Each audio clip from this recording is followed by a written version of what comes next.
Welcome in, One Nation, to another episode of The Latest Buzz. I'm your host, TJ Wingert. There was a lot to catch you up on, so let's get started with the end of the regular season for both basketball teams.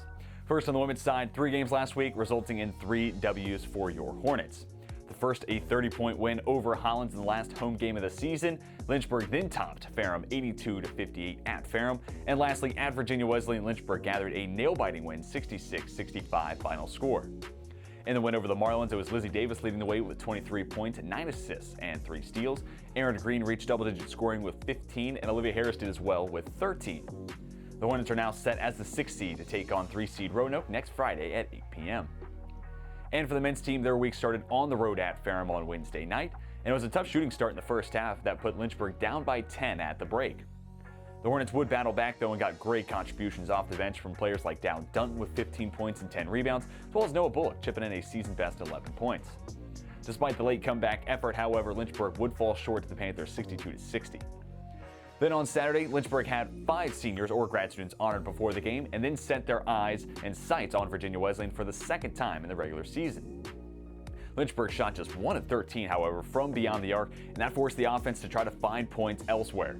One area of strength for Lynchburg was on the offensive glass, with 19 offensive rebounds turning into 18 second-chance points.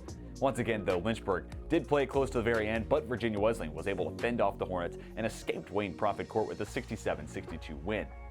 Those two teams now set for a quarterfinal matchup on Thursday night at 8 p.m. That plus the women's quarterfinal coming to you on the LHSN radio network later this week.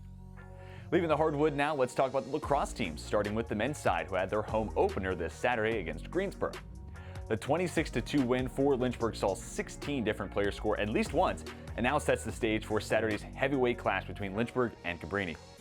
And on the women's side, the season got underway at Averett, and hat tricks coming from Nikki Santora and Leah Dumas put the Hornets at 1-0 in the season, taking down the Cougars 16-8.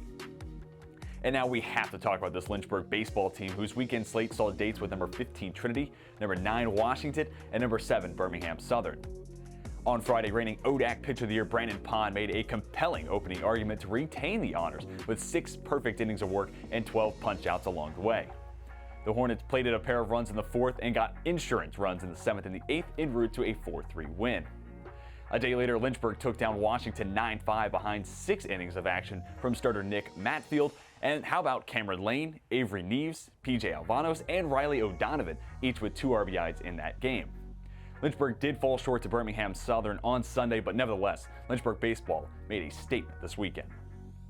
Transition to softball now, it was back-to-back days with double headers on Saturday against Methodist and on Sunday playing host to Averett. Both days ended in a split. On Saturday, Lynchburg dropped Game 1 2-1 through 9 innings of play, bounced back to take Game 2 9-1. Then on Sunday, Lynchburg took Game 1 against Averett 8-5, then dropped Game 2 4-2.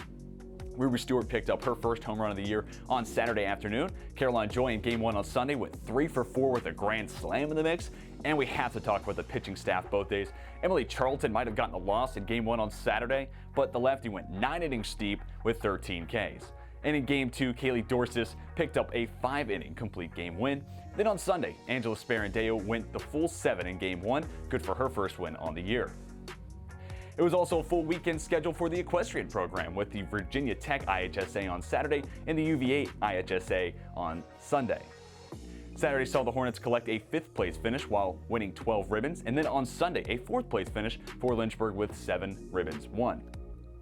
Now the Hornets are set to host Sunny New Paltz on Saturday for their Code Red meet and to celebrate Senior Day, followed by the Lynchburg IHSA next Sunday. On the track and field team, Anaya Seward continues her stellar junior campaign by setting a program best in the triple jump at 38 feet and 3.5 inches. She also ran the second fastest 60-meter hurdles time in Lynchburg history at 8.92 seconds. But not to be outdone, Elle Benefield tossed the weight throw 50 feet and 10 inches to set a personal record in the event and retake the top spot in the ODAC. All while Kelsey Lagunas clocked in the 3rd fastest time in program history in the 3K, Allison Dell runs the mile in just under 5 minutes and 17 seconds, good for 6th best in Lynchburg history. And on the men's side, Connor McCoy finishes 2nd in the mile. And now to round out the video, both tennis teams were in action at Roanoke, and it was the season opener for the men's team, who kept it close but fell just short to the Maroons, dropping the match 5-4.